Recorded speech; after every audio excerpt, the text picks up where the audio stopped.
I hear you, but you need to hear me. Yeah, but you agree with me? That's the 7th of October. Yeah, but you agree with me?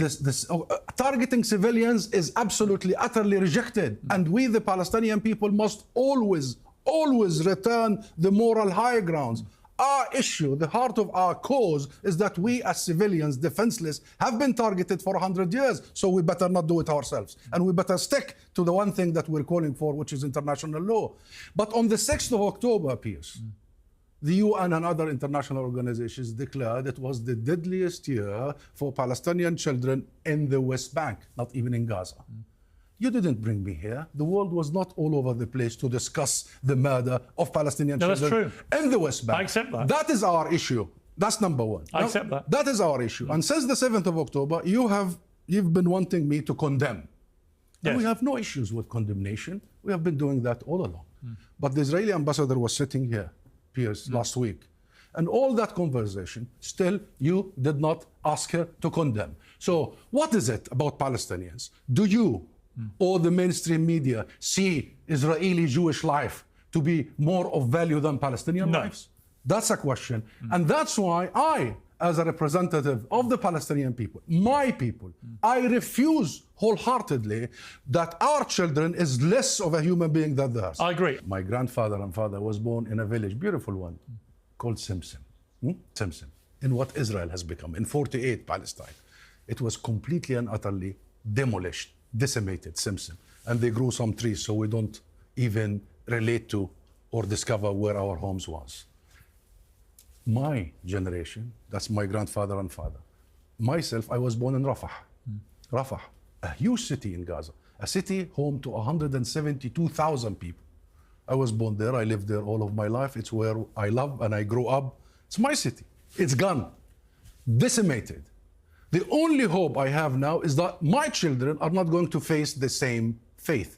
This is Israel's DNA, Piers. Israel's DNA, since it was established, is to annihilate us wherever we are. So we left our original homes. We were not allowed to return to our original homes and farms and towns. And even the place of refugee ship we took, like Rafah, is destroyed. My kids, I'm fearing now.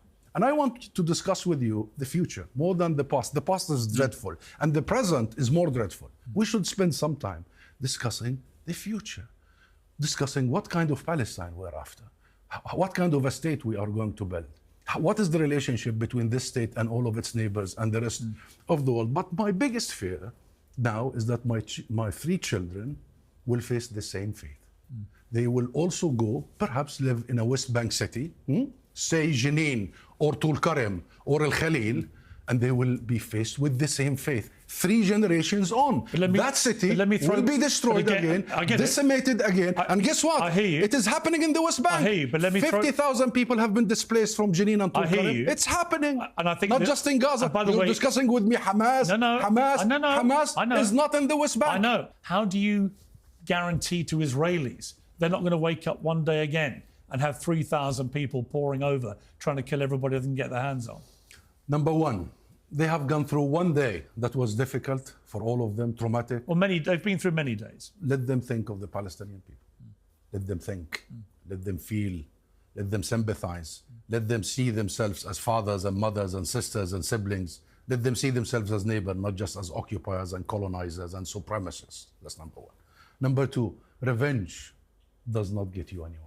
Even the strongest supporter of Israel, a self-acclaimed Zionist, that is President Biden himself, said just a day after the 7th of October, on the 8th of October, he said to Netanyahu publicly, and he said it on TV, don't repeat our mistake on September 11th. Don't go after your rage.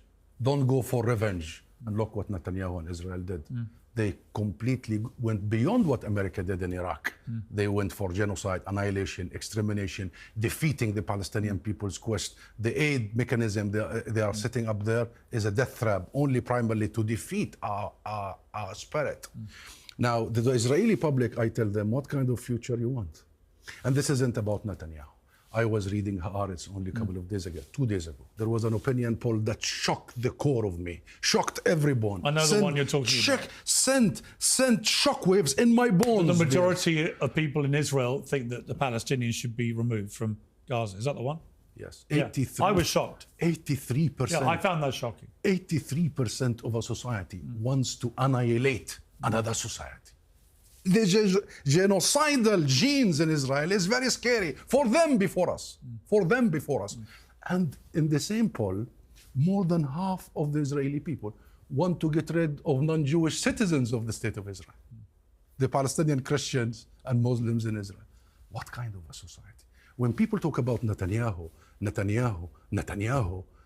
is the product of a society that has completely and utterly shifted not only to the right, but to the extreme, I don't disagree with you. fanatical. But it's also important, Piers, to take responsibility. Yeah. And all of you, because you are an influencer. Yeah. You have a huge... I don't disagree. To take responsibility, how at the beginning it has been presented in a situation that did empower the fanatics in Tel Aviv. It did empower them.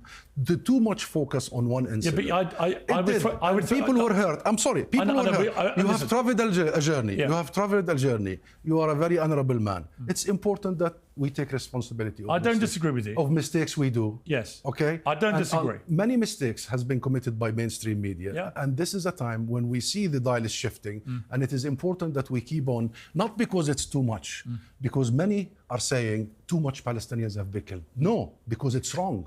Because if one Palestinian is killed, it is wrong, illegal, and criminal, regardless of the numbers. So let's keep on that journey, my friend. Ambassador, it's good to see you. Thank you very much.